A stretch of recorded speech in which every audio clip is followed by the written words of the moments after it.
Yan mga kamakina. Ito yung gawa ko kanina ng machine 14. Naka-heat disinfect na siya. Ngayon may isa pa akong machine na flow error din. Hanapin pa natin yung sira ngayon. Wait lang.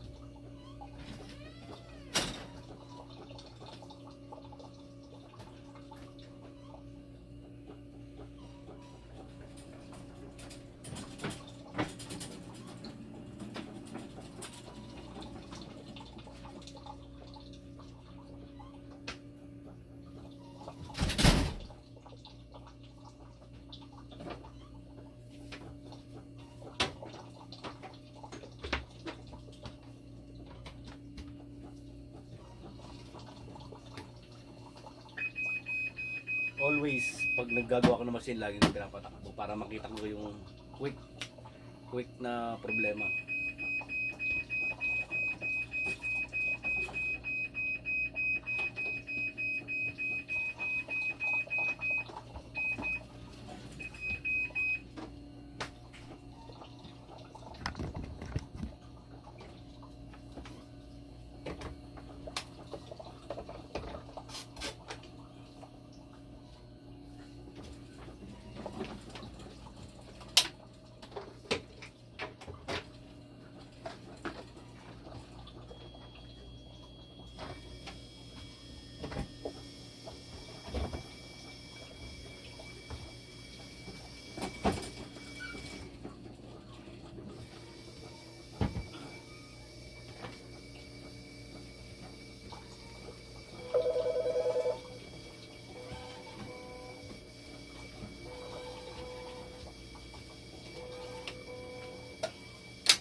Baba natin ng konti para makikita nyo.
Pala may sira, ayan ang sira niya. Low flow error uli. Yun ang karaniwang sira talaga ng machine kasi kailangan natin ng pressure sa lahat ng parts ng machine. So ang nag pull out si Kleng Lampa. Ayan, si Kleng ang nag pull out. Shoutout sa iyo, Kleng.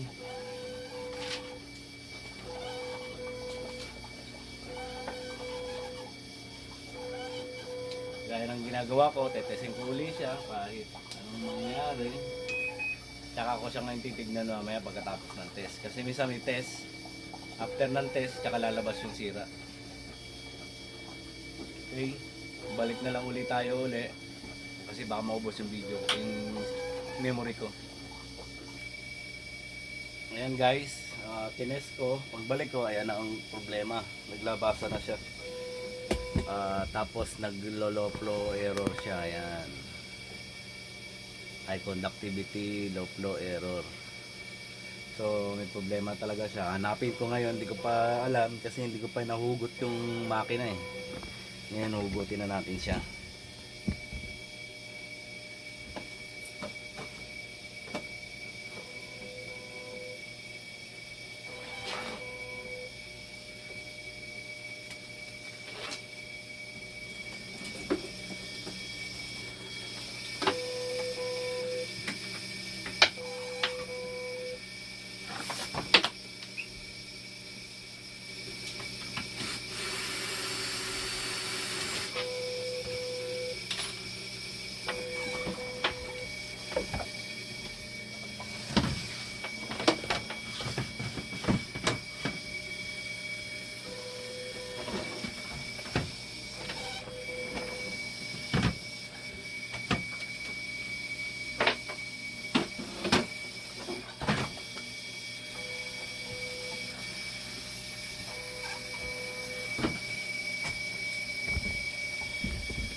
So titignan natin kung ano yung may problema niya.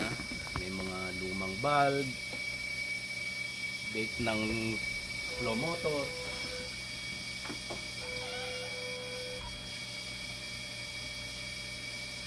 So bago pa yung flow motor,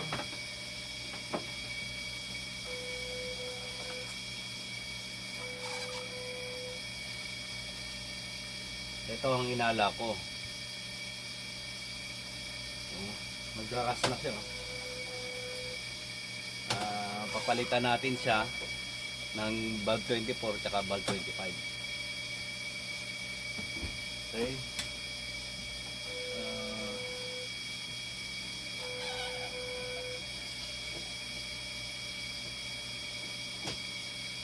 Patigilin ko muna yung machine ng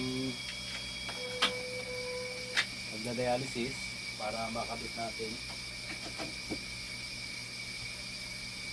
So papalitan natin to. Kuha tayong pyesa.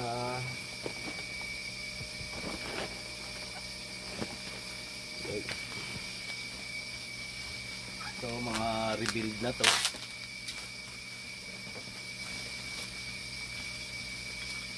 Yan, pareho lang yan. 24, 25, 30, valve 30, pare-pareho siya, two-way valve.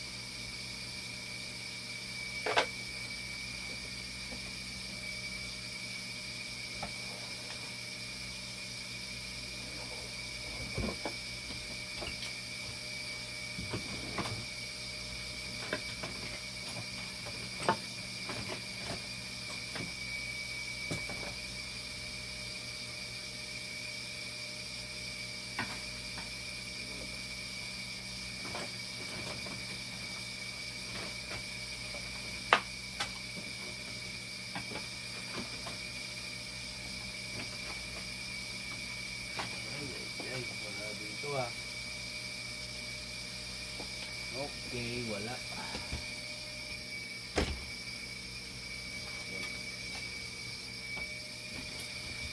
Guys, pakita ko sa inyo, palitan natin.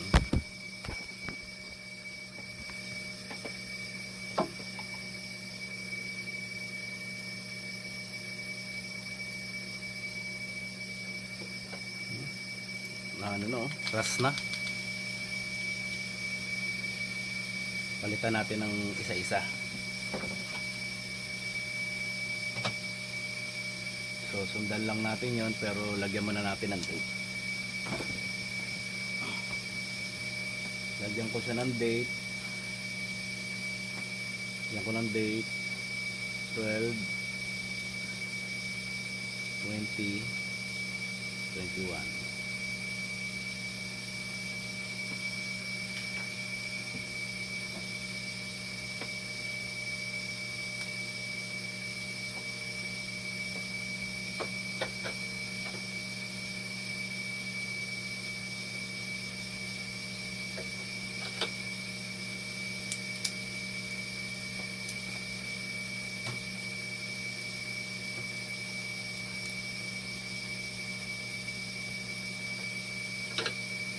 papalitan ko na rin tong isa kasi gano'n na rin yung itsura.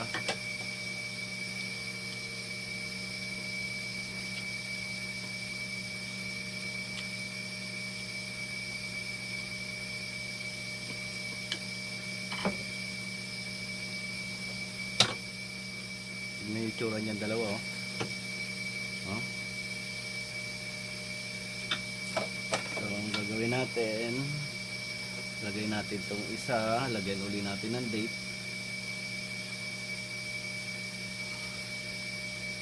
Lagyan natin ng date 12 20 21.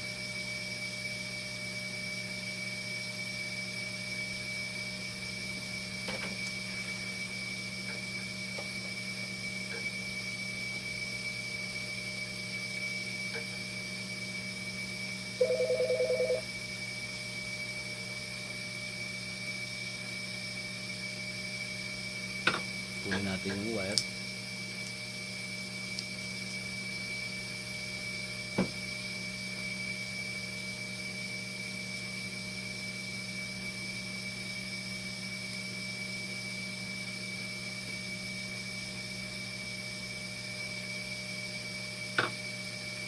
Yan, nakabit ko na. Ngayon papatakboyin uli natin yung machine. Titignan natin kung lalabas pa yung flow error niya.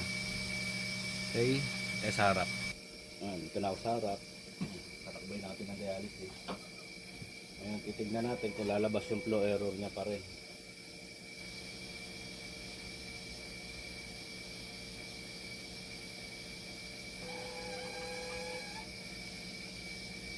Hindi pa yan, katatakbo lang.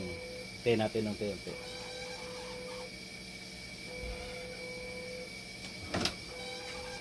Bigyan natin siya ng 5 minutes.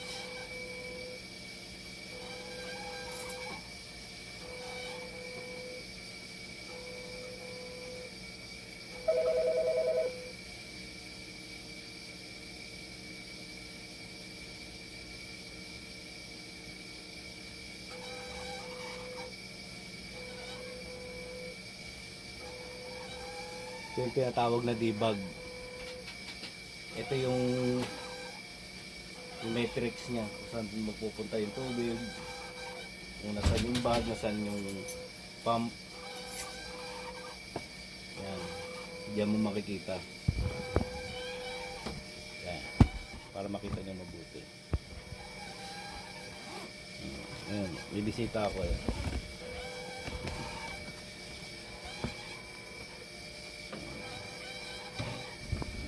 Ayan, bisita. Palabas na.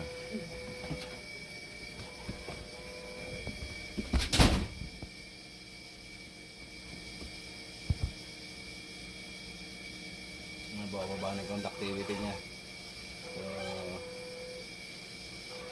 natin kung okay siya. Ano, okay na.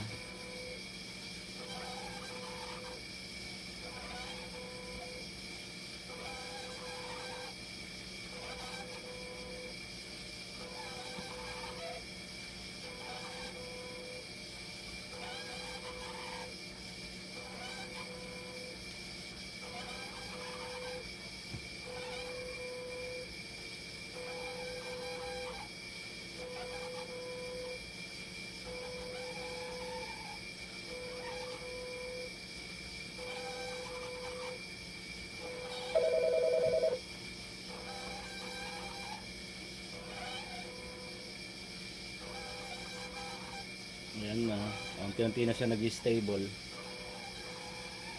13.7. Kailangan yung conductivity na sa between lang ng 13.7 at saka 12.7.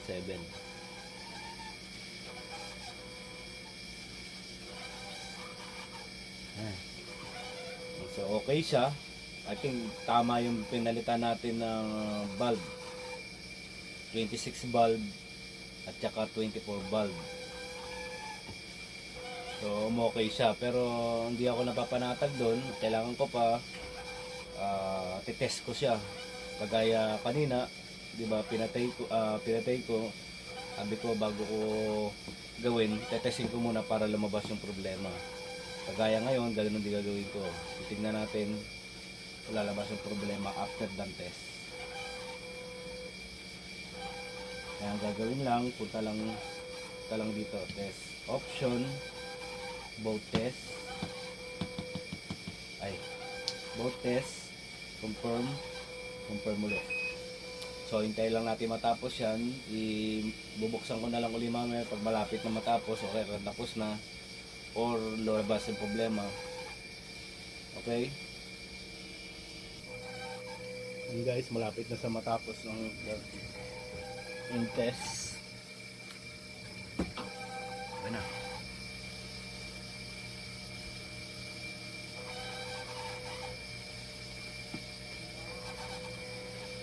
Complete test. So yung penalita natin, sigurado na yun. So ibabalik ko na yung makina. Tapos itetest ko ulit para sigurado.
So mga basura na to, garbage na to.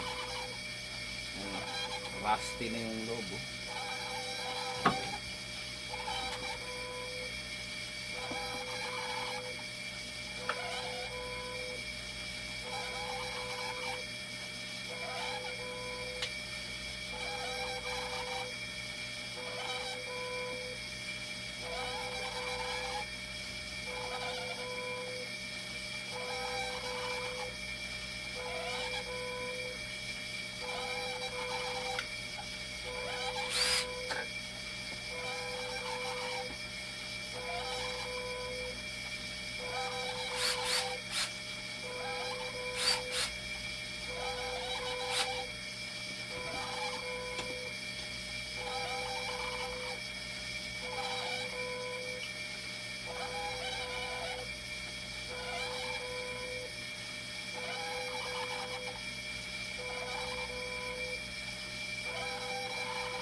Lubas yung screw.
pinagtitripan ako.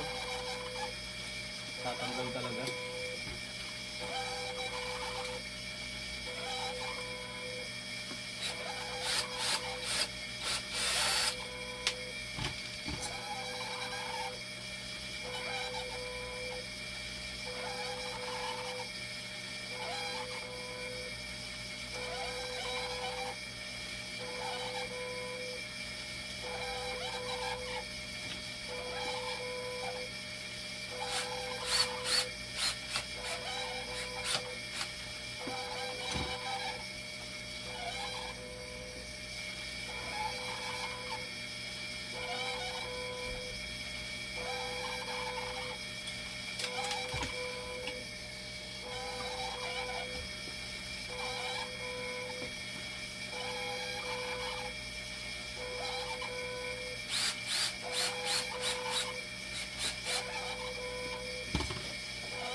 So, tetest ko siya uli abang binabalik ko lahat ng ano.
Yan. Ito yung papel niya. pipilapan ko to kung ano yung ginawa ko sa kanya. Yung ginagawa ko lang,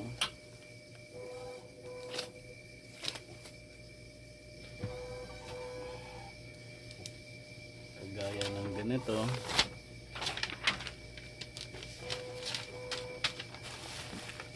Checkin natin yung ano niya, yung inspection of internal transducer. Yun yung nasa may ano, chine-check naman yan talaga kasi binubuksan mo to. Tapos lalagay ko replace,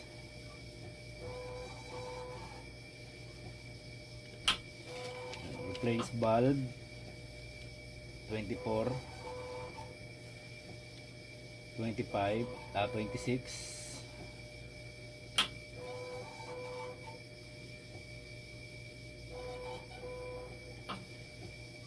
Okay. Check. Okay. Tapos tinest ko siya, 3 beses ko tetesting yan. So test check, 3 beses kong tetesting yan, 3 times.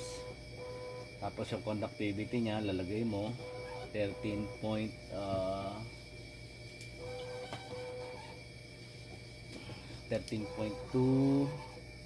Tapos yung pH niya, checkin mo rin yun.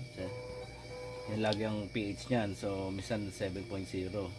Tapos i-disinfect, tapos pipirma mo. Ganun lang. Ilalagay mo lang dito kung ano yung napalitan mo para sa susunod na may gagawa niyan, titignan lang tong machine problem, makikita niya na kagad kung ano yung pinalitan mo, kung kailan. Okay. Balik tayo dito sa machine. Sa likod ko lang, ayan. Ayan yung isa, tapos na. Kaya ilalagay ko na yan sa labas mamaya. Ilalagay ko na para maluwag na rito.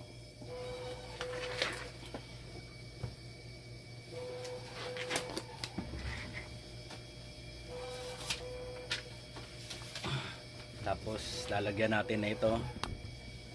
Sasign na natin ng okay to use. So date ngayon 12/20/2001 2021. Tapos yung machine 14, tapos approved by ako. So pangalan ko. Ayan. Tapos itong isang machine 12 din, 2021. Tapos machine 23. Ayan. Approved by wala naman. Ganyan lang. Tapos ilalagay ko na siya doon sa machine. Ilalagay ko na siya doon.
Kaya ito, tetesin natin to pag ano, lalagay na rin natin sa labas.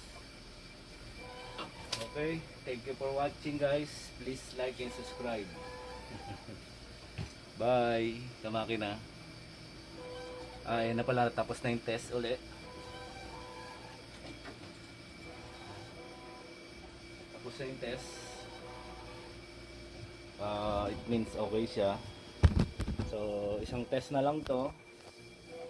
Isang test na lang siya para i-disinfect ko na.